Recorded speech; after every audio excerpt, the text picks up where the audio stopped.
Bonjour la famille Jambo Mbote, Bento Bokiambote, qui est dans la famille Saoufé.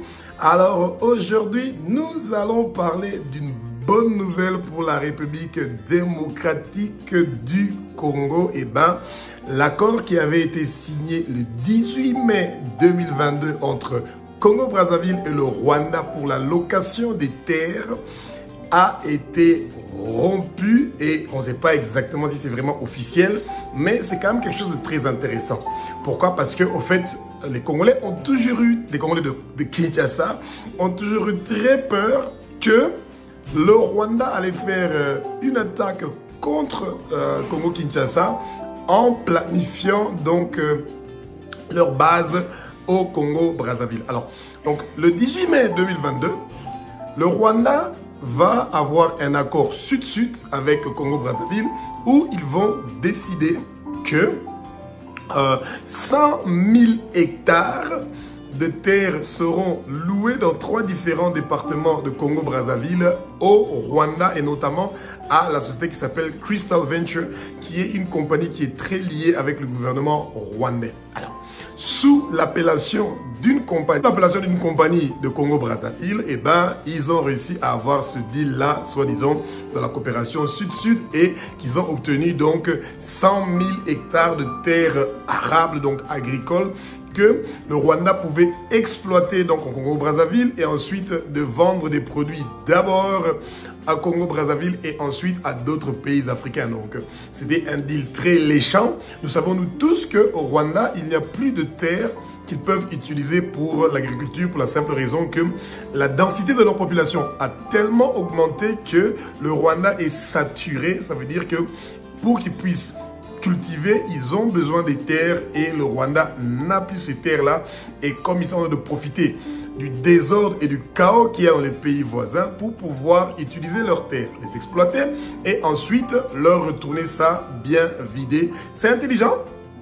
Quand il y a des terres qui ne sont pas utilisées par les voisins et qu'eux pensent que nous pouvons bien utiliser ces terres-là, que ce soit dans l'agriculture, dans l'agro-pastoral, ça veut dire l'élevage de bovins, etc. Et ben, si les voisins ne réussissent pas à exploiter ces terres-là, et ben, eux, ils pensent qu'ils peuvent faire des bonnes choses avec ça. Donc, en 2022, le Rwanda a cette bonne idée-là donc de louer des terrains au Congo-Brazzaville pour pouvoir les exploiter. Alors, le problème qu'il y a, c'est quoi?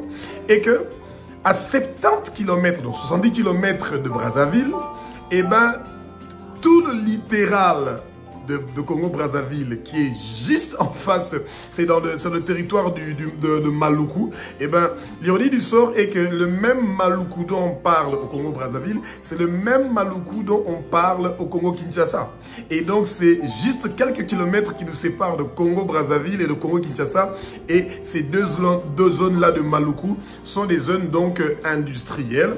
Et notamment, le Rwanda s'est acquéri des terres à 70 km de Brazzaville où ils pouvaient facilement, où ils peuvent jusqu'à présent, parce qu'on ne sait pas exactement si ce contrat-là a été annulé ou pas, mais que les Rwandais pouvaient, à partir de Congo-Brazzaville, facilement venir vers Congo-Kinshasa et faire ce dont ils avaient donc besoin.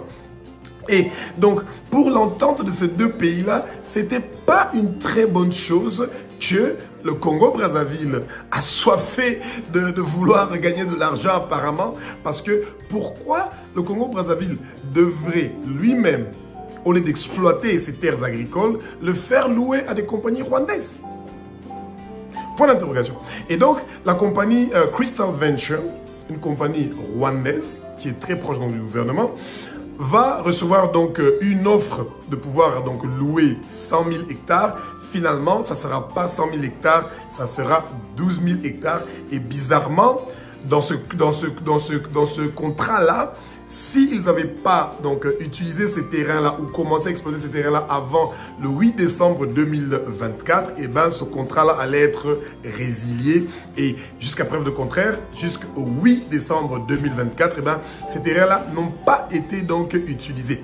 Alors, le souci qu'il y a est celui de savoir, est-ce que c'était que ces terrains-là étaient destinés pour faire l'agriculture, ou comme ils étaient en train de le dire, ou c'était un positionnement pour se préparer à avoir la facilité de passer de l'autre côté du Congo pour pouvoir venir et visiter Kinshasa. Vous savez, et chaque fois que le Congo était en train de sentir, que Kinshasa était en train de sentir qu'ils étaient menacés, eh ben, ils pensaient toujours que ça va venir, le danger va venir de nos voisins qui sont au Congo-Brazzaville. Et c'est pour ça que les relations entre le Congo-Brazzaville et Congo-Kinshasa ont eu de la froideur à cause de cette affaire-là des terres rwandaises. Vous voyez?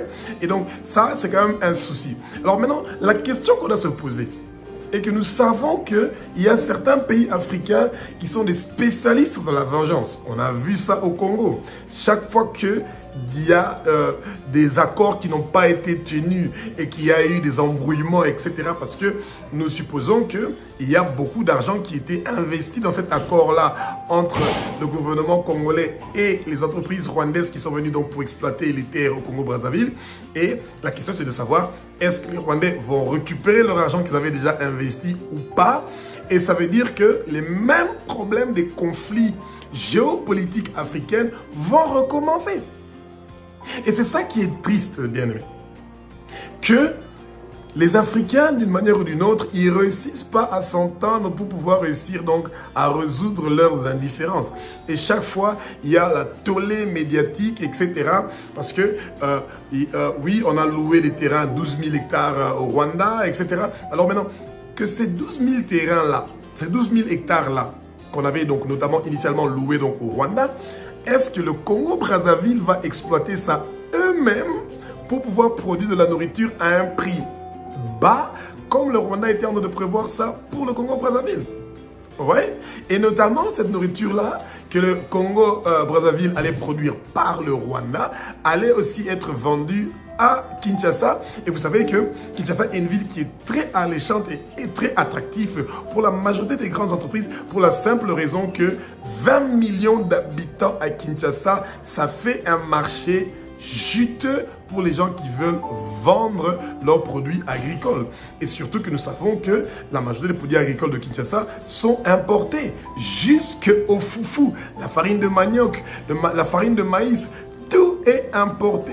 Le poulet, le volaille, la viande, tout est importé à Kinshasa. Et c'est pour ça que les Rwandais avaient vu une opportunité de pouvoir gagner de l'argent d'une façon très juteuse avec Kinshasa en mettant des entreprises avec le nom, avec des noms de Congo-Brazzaville et de pouvoir récupérer ce marché-là. Alors, la jeunesse doit être inquiète avec l'évolution qui est en train de se passer en Afrique centrale. Que au lieu que les Africains trouvent des solutions à travailler ensemble, qu'ils soient unis, eh bien, il y a des campagnes de haine qui sont en train de se créer pour que des pays différents puissent se haïr entre eux.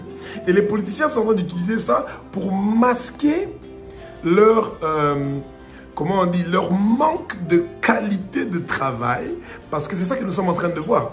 Comment un pays peut donner 12 000 hectares ou 100 000 hectares à un autre pays pour venir exploiter dans leur pays? Ça veut dire que la politique agricole ou la politique foncière de ce pays-là a un souci. Et alors, est-ce que c'est le Rwanda qui est un problème? Ou ce sont nos propres autorités au Congo-Brazzaville qui sont le problème parce qu'ils n'ont pas de politique d'exploitation agricole? Ouais. Et pour preuve, eh ben, quand on n'a pas l'expertise, on met l'expertise en place pour qu'on puisse réussir à maximaliser donc le travail de l'agriculture et faire une promotion qui est intéressante pour que les jeunes puissent être intéressés par l'agriculture. Et les jeunes se sont plus intéressés à la fantaisie de l'argent du pétrole, l'argent qui est facile, travailler pour le gouvernement et qu'on peut se servir comme on veut, etc. Et ils ont oublié que l'agriculture est un secteur qui peut rapporter quelque chose pour le pays. Ouais. Et tant qu'il n'y aura pas de politique agricole au Congo-Brazzaville ou à Kinshasa, parce que les deux pays ont exactement le même problème. L'importation est en train de faire feu et flamme. Et ça, c'est triste. Et je suis très curieux de savoir les commentaires des jeunes qui ont appris effectivement la cessation de ce contrat-là entre Congo-Brazzaville et le Rwanda. Est-ce que c'est une joie? Oui, ça donne quand même de l'espoir que la population quelque part est écoutée, parce que ça avait amené beaucoup de tensions, beaucoup de commentaires par les gens de la politique et par les gens de la société civile. Mais maintenant, les terres sont libres.